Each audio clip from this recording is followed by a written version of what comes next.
다음 주에는 다 함께 정말 모여서 예배 드릴 수 있기를 소망합니다. 사랑하는 성도 여러분, 참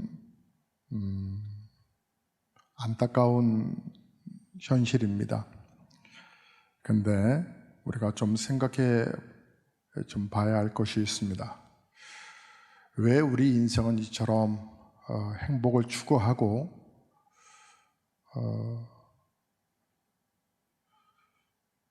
그렇게 아름답게 살기를 원하지만 이처럼 행복하지 못하고 왜 이렇게 불행의 이 늪속에 점점 빠져 들어가는 것일까요? 우리가 행복하기 위해서 좀 더 나은 대학을 들어가려 하고 좀 더 나은 직장을 구해보기도 하고 그래서 또 결혼을 통해서 또 행복을 추구해보기도 하지만 그러나 우리 주변을 보면 여전히 각각 삶의 형편들은 다 달라도 아픔과 고통 속에 있는 모습들, 그게 뭐 질병이든 뭐 자녀 문제이든 뭐 사업 문제이든 다 형형색색의 아픔들이 있다는 거죠. 결국은 인생은 이 세 가지 문제를 꼭 해결해야만 행복할 수가 있다라고 하는 결론에 다다르게 되는데요. 여러분, 이 세 가지 문제가 해결되지 못하면 우리는 끝없이 이처럼 불안과 걱정스러움과 갈등 속에 생을 살아갈 것 같습니다. 그 첫 번째가 우리가 해결해야 할 것이 있다면 삶의 인생의 길입니다. 우리가 길을 잘못 들게 되면 이처럼 어려움을 당합니다. 실은 우리가 이 길을 가고 싶었는데 막상 정말 최선을 다해서 그것이 꿈이라고 생각해서 그 길로 향해 달려가 보았지만 그것이 그 길이 아니었거나 또 그 길 속에서 우리가 계속 방향을 찾지 못하고 맴맴거리는 그런 삶의 형편 속에서 그래서 길이 아닌 길을 우리가 가려 하고 길이 없는 길을 뚫어보려고 그렇게 우리가 그것을 인생의 비전이라 생각하고 살아가기 때문에 우리의 삶이 그처럼 무겁고 힘들고 결국은 행복이 아니라 불행이 찾아오는 것은 아닐런지요. 또 하나는 우리가 진리를 잃어버렸기 때문에 우리의 삶이 이처럼 힘들고 버겁고 아파하고 행복을 찾지 못하고 있는 건 아닐런지요. 진리 말입니다. 진리라고 생각했는데 알고 보니까 거짓이었어요. 사랑인 줄 알았더니 알고 보니까 배신이었어요. 진실인 줄 알았는데 시간 지나고 보니까 허위였다는 거죠. 신천지의 허구성처럼 말입니다. 그래서 우리는 가짜를 붙들고 진짜처럼 목말라 있었던 것이었죠. 또 하나 우리가 잃어버렸던 것이 하나 있는데 길을 잃어버렸고 진리를 잃어버렸다면 또 하나는 생명을 잃어버렸기 때문입니다. 모양은 있는데 생명력은 없습니다. 형태는 있는데 열매는 없다는 거죠. 죽은 나무를 붙들고 꽃을 피우는 것과 같은, 그런데 인생의 참 길과 진리와 생명 되신 한 분이 계십니다. 우리가 정말 그 예수, 그분 말이에요. 그분을 만나게 되면 우리는 잃어버렸던 길에서 마치 방황하던 혼란 속에 있었던 배가 등대를 만난 것 같은, 그래서 우리는 거짓과 허위 속에 맴돌고 살았던 자기 자신에게서 진실한 진리와 그곳에서 빛을 보게 되는 것이죠. 뿐만 아니라 도저히 희망이 없고 도저히 더 이상 갈 길도 없었던 이 죽음이라고 하는 죽음 앞에서도 우리가 생명을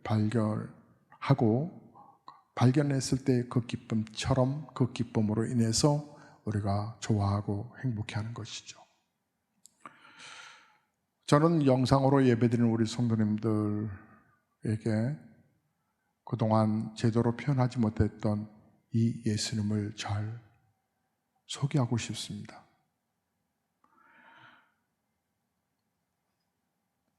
바로 그리스도, 예수. 여러분이 익히 들으셨죠? 우리 귀하신 예수님은 2000년 전에 한 처녀의 몸에서 태어나셨습니다. 갈릴리 해변에서 성장하셨고요. 33년을 살았습니다. 그런데 안타깝게도 여러분 패션 오브 크라이스트라고 하는 영화 보셨습니까? 그분은 그 영화의 그 모습 그대로 십자가에서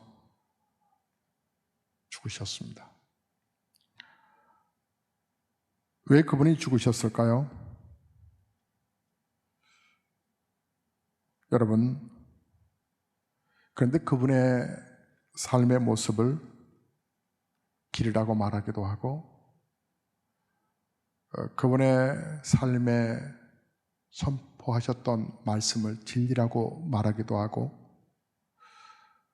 또한 그분을 가까이서 다가가 살펴보면 그분을 향해서 생명이라고 말하고들 합니다. 그분은 십자가에서 분명 죽으셨는데 죽으신 것으로 끝났다면 아마 우리에게 길이라고 진리라고 생명이라고 말을 못할 텐데 그런데 그분은 다시 살아나셨다는 것이죠. 그때만 살아나신 것이 아니라 그분은 지금도 살아계시는 것이거든요. 목사는 이분을 일찍이 만났습니다. 제가 경험했던 그 예수는 고등학교 2학년 때 여름방학 때 수양회 때 그분을 만났거든요.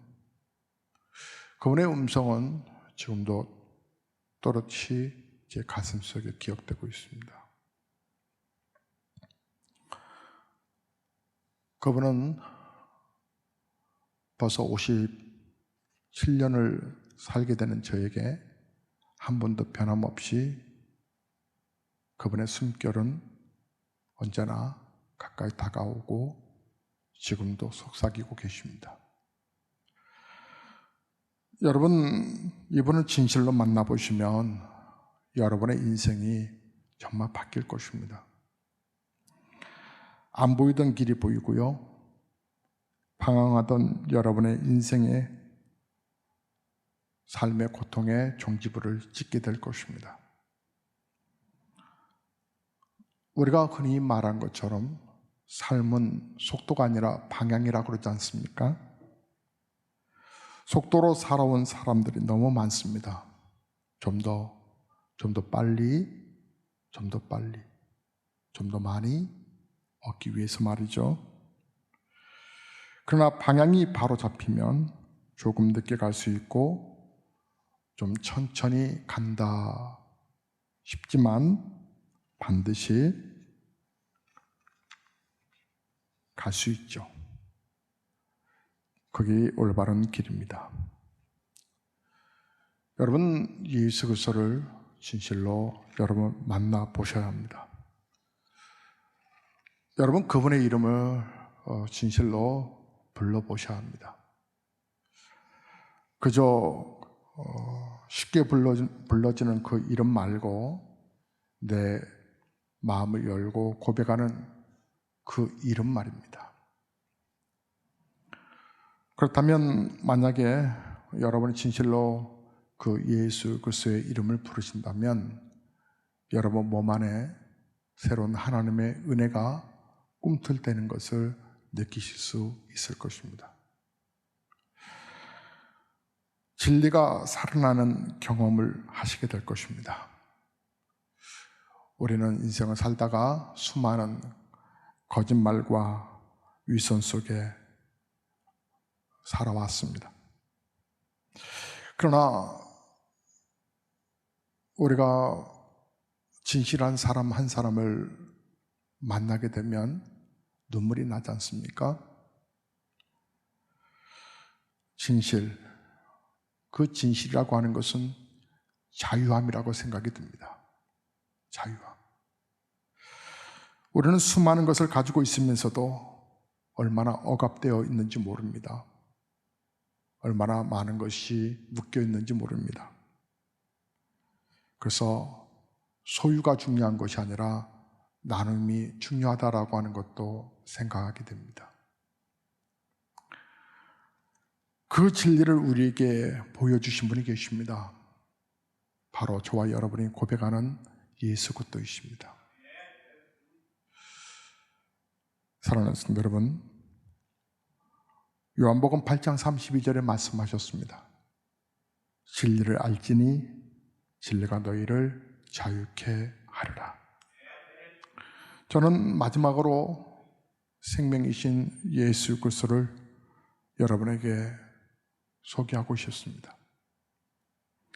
새가 알을 까고 나오듯이 우리의 영혼은 모든 죄와 허물과 죽음의 세계를 깨고 생명으로 잉태한 것입니다. 그것이 바로 예수 그리스도이십니다.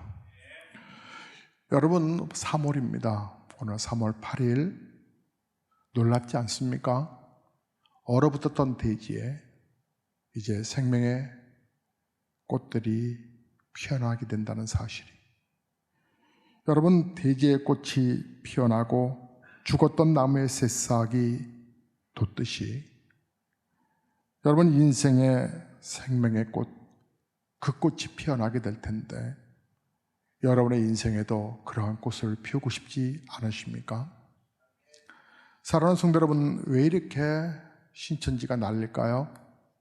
그들은 진실된 예수 그리스도를 못 만났기 때문에 그렇습니다.